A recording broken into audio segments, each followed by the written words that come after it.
But we got so many of our elders tell us that slavery didn't exist like they told us, and we didn't come from ships. I would like to share a story, and this is related to my schooling too. I was in fifth grade, and we were told to, number one, it was a majority white school, and there wasn't very many of us so-called black people in the school. And so I was the only one so-called black dot in the class, okay?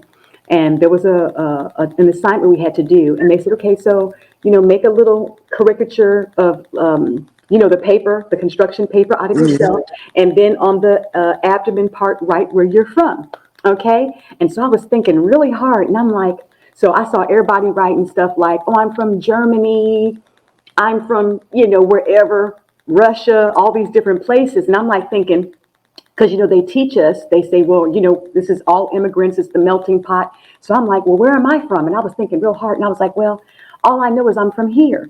That's all I know. I'm from here. And so I thought that was, being a child in a child's mind, I thought there was something wrong with that. I was like, aren't I supposed to be from somewhere else?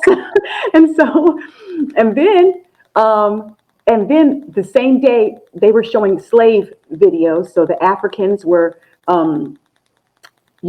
partially dressed. The women were topless, right? And they made it, and plus, there's so much connotation with that, but it's hot out there, okay? But they make it seem like that savage if you're, you're partially dressed, and then, then the same day you see the so-called white people, and they have on their refined clothing, and it's this and it's that, and so at recess, they were like, oh, you're a nigger. And oh, you come from that, your people were slaves and all this. And so I came home and I was crying. And my daddy was like, no, we come from kings and queens. We're not that. And I said, Mom, look, were we slaves? Were we slaves? And she said, I don't know nothing about that. My mom said, I don't know nothing about that. And I said, well, where are we from? Where are we from? And she said, well, look, all I know is we're from here. We're from here. On my daddy's side is Texas, and, and on my mama's side is Alabama. And, that's all I know. I said, but were we slaves? And she said, no, I don't know nothing about that. And so it's interesting that you say this, because every time, every person, every so-called melanated person that I've met that was born here has told me, yeah, we've got Indian in the family. And what's his name? Henry Louis Gates would always make jokes about that and say, oh, because your grandma had long hair and she had high cheekbones. You want to say she's, Indian. They make jokes about it. But a lot of us have heard that. Anyhow, I think I'm going off on the side. It's just like I'm preaching to the choir when I talk to you. I just feel like I can say that to you and share that story. The things that we're talking about, even though they might be common knowledge for me and you got listeners that's just not unraveling the story themselves. Yeah. Right? Yeah. So you mentioned Henry Louis Gates. Henry Louis Gates he's a gatekeeper. Ooh. He is a assistant in the fabrication of the DNA telling you from Africa. He's one of the pioneers of that shit. You can only tell genetic stock from a family line if you have a control to compare it to. They can't take your blood and just go around the world matching it to other blood trying to find you. They can't find you like that. They got to have a control baseline of DNA or blood in order to match your typing and origin. Right? They don't, like, a lot of us don't know that blood typing goes a lot more detailed than they told us it did.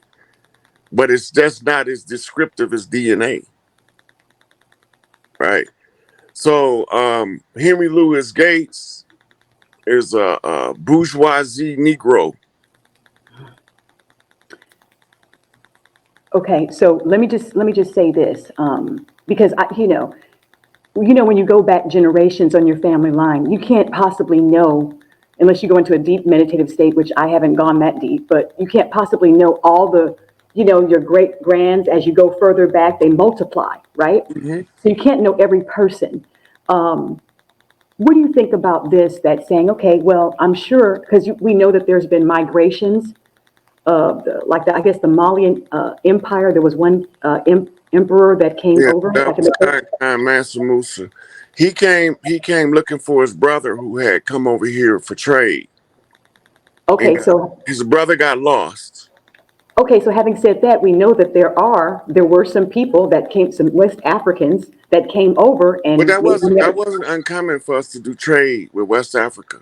and even just to and probably intermarry, Yes. right? Yeah. The So royal families of the earth, we know where we at. mhm, The earthborn know where the earthborn from.